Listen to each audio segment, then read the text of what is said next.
कहानी है रामपुर गांव की, जहां के मर्द महिलाओं को हमेशा नीचा दिखाने की कोशिश में रहते। अरे अभी तक खाना नहीं आया, क्या मुझे एक और शादी करने की जरूरत है? नहीं जी नहीं, ऐसा मत करना, वरना मैं कहाँ जाऊंगी। खाना लेकर मैं अभी आई जी। गांव की पंचायत में भी फैसले हमेशा औरतों के खिलाफ ही रहते।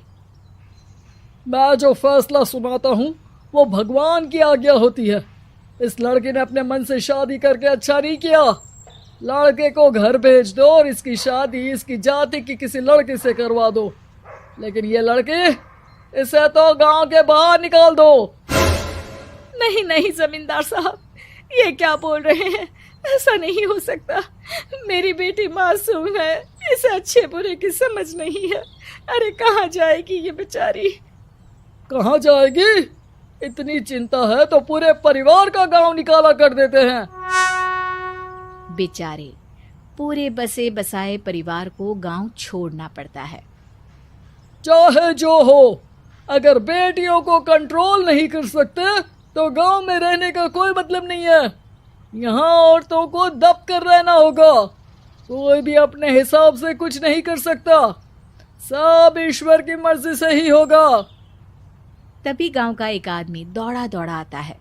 सरपंच साहब, जमींदार साहब, वो कालिया है ना, उसकी बेटी पढ़ने के लिए शहर जा रही है। अच्छा, ये कब हो गया? और कालिया की हिम्मत कैसे हो गई ऐसा करने की? लेकर आओ उसे और उसकी बेटी को। बस फिर क्या था, हाजिर हो जाते हैं कालिया और उसकी बेटी सरपंच के सामने। अरे कालिया, ये क्या सुनने में आ रहा है? बेटी को इंजीनियर बना रहा है तू? और ये बता, गांव में तो स्कूल नहीं है, फिर कहां से इतनी क्लास पास कर गई तेरी बेटी? राधा, जो कि कालिया की बेटी है, उसे लगता है कि सरपंच उसकी तारीफ कर रहे हैं। सरपंच जी, मैंने ऑनलाइन पढ़ाई की है, डिस्टेंस लर्निंग से। सभी में मैंने अच्छे नंबर पाए हैं, जिसे देखते हुए शहर की इंजीनियरिंग कॉलेज में मुझे स्कॉलरशिप मिली है। वाह जी वाह, क्या होती है ये? पहले तो ये बताओ, फिर आगे की बात करते हैं। पूरा गांव राधा की बात सुन रहा था और राधा बोलती जा रही थी। तो ऐसे मैं फ्री में एक अच्छी शिक्षा लेकर गांव में जो कुछ परेशानियां हैं, जैसे बिजली, पानी और इंटरनेट जैसी समस्याओं के लिए काम करूंगी। मैं गांव को शहर से जोड़ने के लिए पुल का निर्माण करवाने का प्रस्ताव रखूंगी। मुझे पूरी उम्मीद है कि जल्द ही हमारा गांव भी तरक्की की राह पर चल पड़ेगा। राधा की बात सुनकर सारे गांव वाले ताली बजाने लगते हैं। सरपंच को समझ नहीं आता कि वो क्या करे। चुप रह नादान लड़की, गांव के खिलाफ जाने के लिए तुझे गांव से बेदखल कर दिया जाएगा, वो भी पूरे परिवार के साथ। और हाँ, अगर ठीक से गांव में रहना चाहती है तो ये पढ़ाई लिखाई छोड़ दे। हम तेरे लिए गांव का कोई होनहार लड़का देखेंगे। तभी गांव का एक आदमी बोल पड़ता है। अरे नहीं नहीं सरपंच जी, राधा बिटिया जो बता रही है, अगर वैसा हो जाए तो हम लोगों को पैसा कमाने के लिए बाहर नहीं जाना पड़ेगा। हाँ जी, और ना ही कोसों दूर पानी के लिए भटकना पड़ेगा।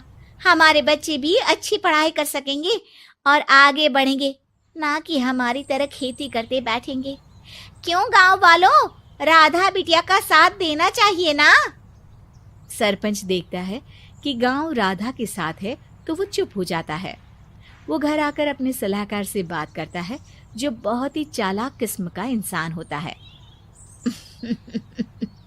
अरे सरपंच साहब, आपको बहुत ही होशियारी से काम लेना पड़ेगा। एक बार गांव तरक्की कर गया, यहाँ के बालक पढ़ लिए तो कोई ना पूछेगा आपको। और फिर ये जो बेटा और बेटी है ना आपके, इनको भी आम लोगों की तरह ही जीवन जीना होगा। हाँ, लेकिन करे तो क्या करे? वो ना आप मुझ पर छोड़ दीजिए, बस मैं जैसा बोलूं करते जाइए। अगले रोज सुबह जब गांव वाले सोकर उठते हैं तो राधा के घर के बाहर और साथ ही वो लोग जिन्होंने राधा का सपोर्ट किया था, उनके घर के आगे लाल रंग से कल आऊंगी लिखा होता है। कल आऊंगी, यह क्या होता है? अरे यह तो खून से लिखा है, लगता है कोई भूत प्रेत या चुड़ैल का साया है। चलो सरपंच जी के पास चलते हैं। सभी सरपंच के पास जाकर उसे सारी बात बताते हैं। अरे ये तो बड़ी मुश्किल की बात है।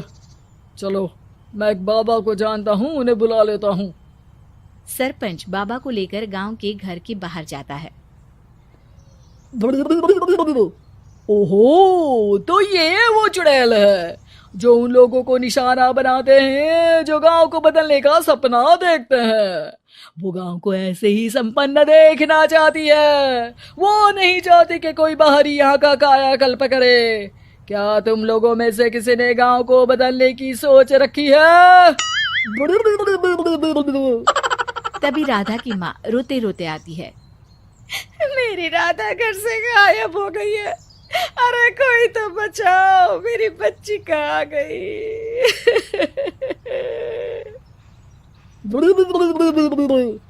ले गई वो चुड़ैल, तेरी बच्ची को ले गई। अब वो उसे श्रापित करके छोड़ेगी, उस पर चुड़ैल का साया हो जाएगा। तभी बुरी सी हालत में राधा भी वहां आ जाती है। उसके बाल चुड़ैल की तरह फैले होते हैं और कपड़ों में खून लगा होता है। सभी राधा को देखकर डर जाते हैं। माँ, पता नहीं मुझे कौन उठा कर ले गया था। अरे दूर दूर हो जा चुड़ैल, अब हम लोग इस गांव में नहीं रुकेंगे। अरे कैसी बातें कर रहे हैं आप? कल तो आप मेरे भरोसे गांव का हुलिया बदलने, अपने बच्चों को पढ़ाने और तरक्की उन्नति की बात कर रहे थे, तो आज क्या हो गया आपको? ये फिर तुम लोगों को बहकाएगी। ये चुड़ैल गांव में आ चुकी है, ऐसे ही ये तुम्हारे घर के बच्चों को भी ले जाएगी। गांव वाले राधा को गांव से बाहर निकाल देते हैं। उसके माँ बाप रोते रहते हैं, लेकिन गांव वाले नहीं मानते। मैं भी अपनी बहन के साथ गांव के बाहर रहूंगा, लेकिन वो पढ़ाई नहीं छोड़ेगी। वहीं सरपंच के घर पर सलाहकार कहता है। देखा, सांप भी मर गया और लाठी भी नहीं टूटी। लेकिन अगले ही दिन सरपंच के घर के बाहर भी वही शब्द लिखे होते हैं और फिर सरपंच की बीवी कहती है, हमारी बेटी को किसी ने अगवा कर लिया है। तभी राधा का भाई वहां आ जाता है। अरे गांव वालों, मैंने सरपंच जी की बेटी को देखा था। वो चुड़ैल उसे उठाकर ले जा रही थी। अरे क्या मजाक कर रहे हो? नहीं नहीं सरपंच जी, आप नहीं जानते। वो चुड़ैल अब आपकी बेटी में आ जाएगी, जैसे राधा के अंदर आ गई थी। तभी सरपंच की बेटी वैसी ही हालत में वहां आती है जैसे राधा आई थी। पापा, पता नहीं कैसे मैं गायब हो गई थी। चुड़ैल, इसके अंदर भी चुड़ैल का साया है, मारो इसे। अरे नहीं नहीं, इसे भी राधा के पास गांव के बाहर ही भेज दो। अरे चुप रहो, मेरी बेटी कहीं नहीं जाएगी और चुड़ैल वुड़ैल कुछ नहीं होता है। अरे कैसे बात कर रहे हो सरपंच जी? आप तो बोल रहे थे कि आपका फैसला भगवान का ज्ञान होता है, तो अपने पर बात आई तो अब आप ऐसे बोल रहे हैं। अरे ना ना ना, आपको अपनी बेटी को त्यागना ही होगा। अरे बुलाओ बाबा को। राधा का भाई बाबा को ले आता है, जिसे अब गांव वालों के डर के कारण सच बोलना पड़ता है। मैं कोई बाबा नहीं हूँ, मैं तो मोची था। ये सलाहकार महोदय ने मुझे कहा था एक्टिंग करने को। अब वो मुझे पैसे देने वाले हैं। अब मुझे माफ कर दो। गलती हो गई, मुझे माफ कर दो।